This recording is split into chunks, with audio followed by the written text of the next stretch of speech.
Hello friends, welcome back to my channel. সবাই কেমন আছো? আশা করি খুব ভালো আছো, আমরাও ভালো আছি। আজকে একটা নতুন ব্লগে সবাইকে অনেক স্বাগত। তো আগের ব্লগটা তো দেখলেই, ননদের বাড়ি থেকে বেরিয়ে মেন রাস্তাতেই ব্লগটা শেষ করে দিয়েছি। আর এইটা হচ্ছে আবার একটা নতুন ব্লগ শুরু করলাম। এটা হচ্ছে রায়নগর ঢুকে পড়েছি। রায়নগর স্টেশনের দিকে যে রাস্তাটা, ওটাই। আমরা স্টেশনের দিকে যাব না, পাশ দিয়ে যে রাস্তাটা, ওই রাস্তাটা ধরেই যাব, যেহেতু গাড়ি নিয়ে যাচ্ছি। আর এখানকার রাস্তাঘাট সত্যি খুব সুন্দর করে দিয়েছে, কারণ এর আগেও আমরা প্রায় 2.5 বছর পর আসলাম, তো তখন রাস্তাঘাট এত ভালো ছিল না। তো এখন রাস্তাঘাট সত্যি খুব সুন্দর। আর চারিদিকে দেখো, এই রাস্তাটা অন্ধকার হলে তখন কি অবস্থা হবে ভাবতেই পারছো। তো চারিদিকে বড় বড় গাছ আর একটা শুনশান রাস্তা। আর এই দিকে, এই গ্রাম সাইডের দিকে তো মানুষরা, মানে অন্ধকার হলেই আর মানুষজন ঘর থেকে বেরোয় না। আর রাস্তার তো চারিপাশে কোনো লাইটও নেই, একটা করে অনেকটা দূর দূর থেকে একটা করে লাইট। তো পুরো রাস্তায় আমাদের হেডলাইট জ্বালিয়ে যেতে হবে। যাই হোক, এবার এই রাস্তাটা ক্রস করলেই একটা বট গাছ পড়বে। ওই বট গাছটাই হচ্ছে আমাদের নিশানা। আসলে 2.5 বছর পর আসছি তো, সত্যি কথা বলতে রাস্তাটা অতটাও মানে মনে নেই, কিন্তু এই বট গাছের পাশ দিয়ে যে রাস্তাটা ঢুকে গেলেই এই রাস্তাটা আমাদের মনে আছে। তো যাই হোক, অনেকটা জিজ্ঞাসা করেও আবার আসলাম, কারণ অনেক 2.5 বছর পর আসছি, একটু তো ভুলে যাবই, তাই না? তো যাই হোক, আর সত্যি কথা বলতে মামাকে দেখতে আসার একটাই কারণ, মামার একটু মাথাটা খারাপ হয়ে গেছিলো মাঝখানে। তো ওনাকে হসপিটালে দেওয়া হয়েছিল, তারপরে একজনের বাড়িতে ছিল। তো 1-1.5 বছর পর উনি এখন পুরো সুস্থ। তো ওনাকেই দেখতে আসা হচ্ছে। চলে এসেছি মামাদের বাড়ি। তো এই যে হচ্ছে দাঁড়িয়ে আছে মারা, ওখানে রাস্তা আছে, রাস্তা দিয়ে যাব নিচের দিকে। উঠছে না, আয় নিচে নিচে, ট্রেন চলে। এটা হচ্ছে রেল লাইন, ওই দূরে হচ্ছে স্টেশন। So good. ওই লাল লাইটটা জ্বলছে, ওটা হচ্ছে স্টেশন। সকাল হতে এখন নেই, সন্ধে হয়ে গেছে। আর এই হচ্ছে রাস্তা মামাদের বাড়ি যাওয়ার। তো প্রায় সন্ধে হয়ে এসছে।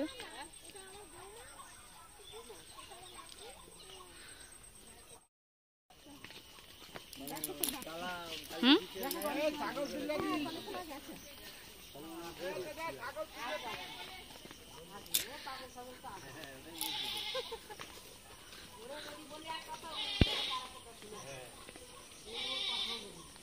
ওইটুকুনি গাছে কাঁঠাল ঝুলছে, দেখ রিয়া। কাঁঠালগুলো দেখ, কত কাঁঠাল। নিয়ে নি কাঁঠালগুলো,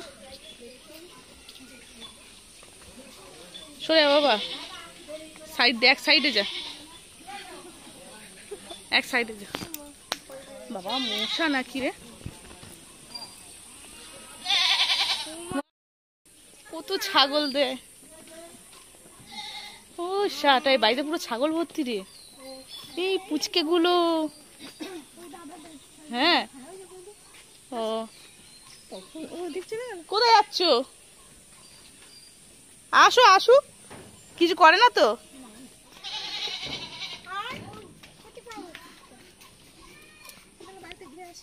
কোথায়? হ্যাঁ যাবো। এখানে বসবে, আগে যাবে না? অনেক ছাগল না, পোষে না, কত ছাগল।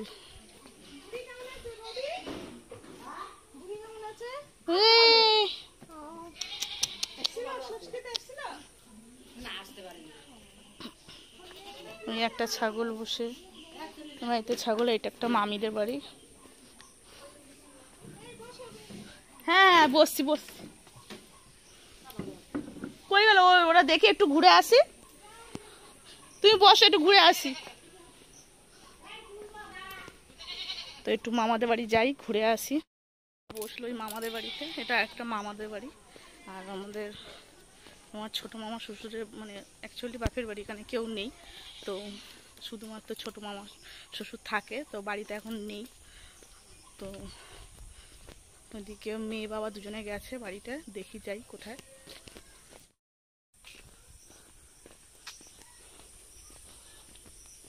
আগে অনেক এসছি, প্রায় 2.5 বছর পর এলাম।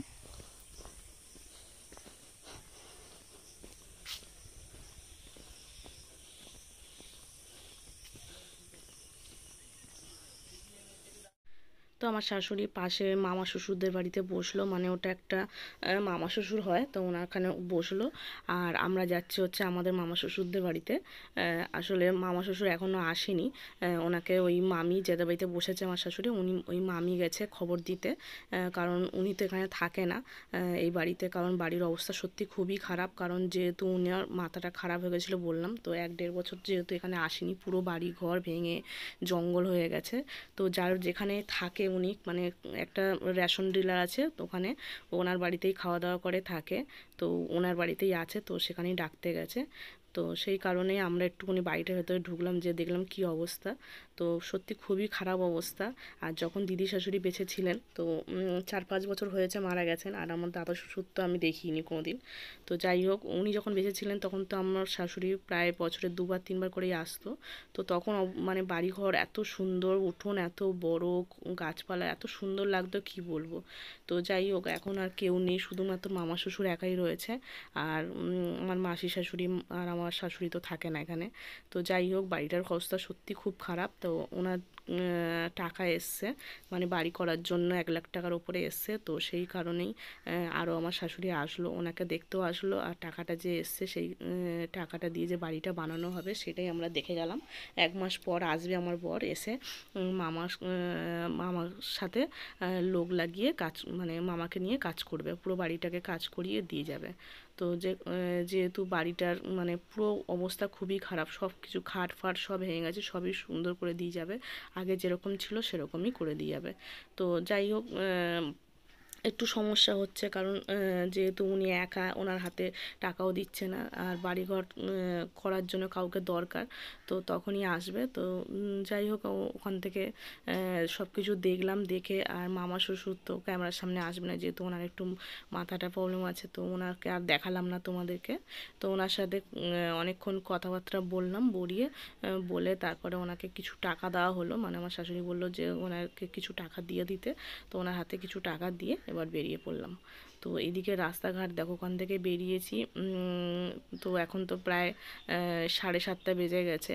আর 7:30 মানে এখানকার রাস্তাঘাট দেখে মনে হচ্ছে রাত 12টা-1টা, এতটা পরিমাণে অন্ধকার, চারিদিকে গাছপালা, যেহেতু গ্রাম সাইডে তো হবেই। তো সত্যি কথা বলতে অনেকক্ষণ বেরিয়েছি, সেই 2:30টা, সারাদিন এত জার্নিং, মানে এরকম জার্নিং তো আমরা সত্যি করি না। একটা দিনের মধ্যে এতজনের বাড়িতে যাওয়া, আর একজনের বাড়িতে যাবো আরেকজনের বাড়িতে যাবো না, তো সবাই একটু অসন্তুষ্ট হবে, সেই জন্য সবার বাড়িতেই ঘোরা। তো ঘুরে টুরে এবার আমার মেয়েরও খিদে পেয়ে গেছে, কি করব। তো মাসির শাশুড়ি বাড়ি যাওয়ার আগে একটা বাজার পড়ে, তো ওই বাজারের মধ্যে একটা ফাস্টফুড দোকান আছে, কারণ এই সব জায়গা তো ফাস্টফুডের খাওয়ার দোকান তো খুব একটা নেই, তো খুঁজে খুঁজে এই বাজারের কাছে একটা পাওয়া গেল, তো ওখানেই আমরা বসলাম। তো বসার পরে 3 প্লেট চাউমিন অর্ডার করলাম, আর হচ্ছে চিকেন পকোড়া, আর মেয়ে খাচ্ছে বিরিয়ানি। অনেকক্ষণ আগে খাওয়া দাওয়া করেছি, সেই 2:30-3টার সময়, তো এখন প্রায় 8টা বেজে গেছে। তো খিদে তো পাবেই, আর মাসি শাশুড়ি বাড়ি যেতে আর বেশি টাইম লাগবে না, ওই 1 ঘন্টা মতন লাগবে, মানে 1/2 ঘন্টা 1.25 ঘন্টা মতন লাগবে।